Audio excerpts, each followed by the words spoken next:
আসসালামু আলাইকুম সবাইকে। আমি হঠাৎ করে উপলব্ধি করলাম যে আমি এখন আর বাংলাদেশের নাগরিক নাই।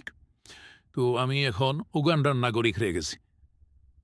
তো সেটা কিভাবে হলাম সেটাই আপনাদের জানাচ্ছি। তো আমি রিসেন্টলি পাসপোর্ট রিনিউ করার জন্য পাসপোর্ট অফিসে গিয়েছিলাম। এটা হচ্ছে আমার আগের পাসপোর্ট।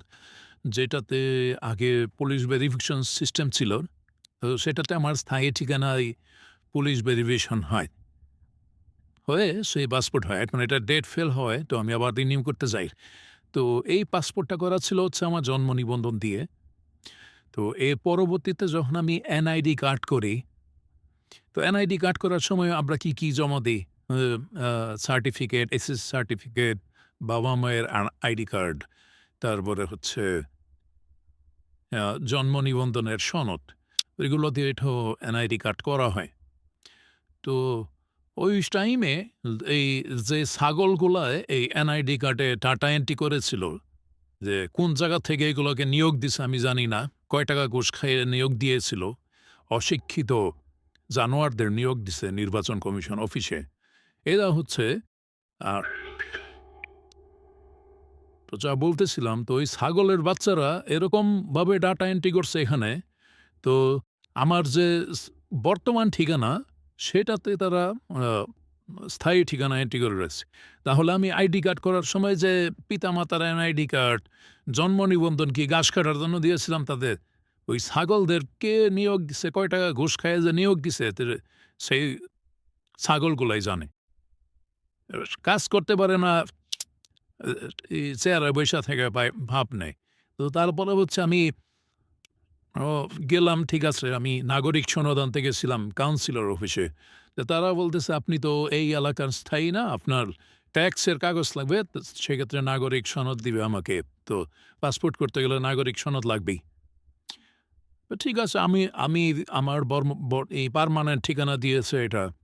তো ওই ঠিকানায় তো আর আমার ট্যাক্সের কাগজ নেই। আমার তো ওই ঠিকানায় জমি-জমা নাই যে আমি আইডি কার্ডের পার্মানেন্ট ঠিকানায় অ্যাড্রেস দিতে তো আ সেক্ষেত্রে হচ্ছে আর পার্মানেন্ট অ্যাড্রেসে যখন যাব, তো তখন তো তারাও বলতে পারে যে, "আপনার আইডি কার্ড তো অন্য জায়গার। এখানে আপনি কিভাবে এটা করবেন?" তো এই হইল অবস্থা। আর পাসপোর্ট অফিসের লোকেরা বলে যে, "আপনার আইডি কার্ডে যা আছে তাই হবে।" এরকম ধরনের সিস্টেম আমি বুঝলাম না। ভুল করেছে নির্বাচন কমিশন অফিসের লোক। আর এই এটা নিয়ে দৌড়াদৌড়ি করা লাগবে আমার। আমি এরপরে নির্বাচনের অফিসে গেলাম। তারা বলল যে, "আপনার এটা আগে বর্তমান ঠিকানা চেঞ্জ করতে হবে আপনার পার্মানেন্ট এরিয়াতে। এরপরে ভোটার এলাকা চেঞ্জ করা লাগবে। তারপরে স্থায়ী ঠিকানা চেঞ্জ করা লাগবে।" এত বেগ কেন আমাদের পোহাইতে হবে? এই ভুল কি আমি করছিলাম যখন ডাটা এন্ট্রি করি? ভুল করছে তারা। এ এ সমস্যায় ফেস করতে হয় আমাদের।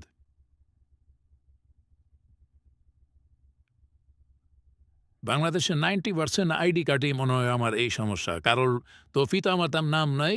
কারোর এ এ এ বয়স বাপের চেয়ে বেশি দিয়ে রাখছে, ছেলের বয়স বাপের চেয়ে বেশি। তারপরে কারোর হচ্ছে আপনার পিতার বয়স এমনও আছে, এ এ ২-৩০০ বছর বয়স দিয়ে রেখে দিছে। ২-৩০০ বছরের মানুষ কি বাংলাদেশে আছে? নাপিতার থেকে একজন ছেলের বয়স বেশি হইতে পারে। ছাগল-পাগল দিয়া কি এই এত বড় এই একটা মন্ত্রণালয় কিভাবে চালায়? আর যে আগের যে পাসপোর্ট এটার যে পুলিশ ভেরিফিকেশন হইছে, ওই পুলিশ ভেরিফিকেশন কি ভুয়া হয়ে গেছে? না ওই পুলিশ এই ভুয়া ভেরিফিকেশন করছিল তখন? আমি কিছুই বুঝি না সিস্টেম বাংলাদেশের।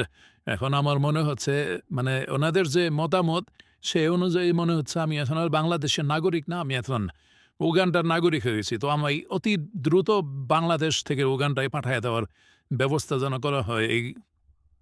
এটা মানে একটা আবেদন লেখা লাগবে বাংলাদেশের কাছে। ধন্যবাদ সবাইকে।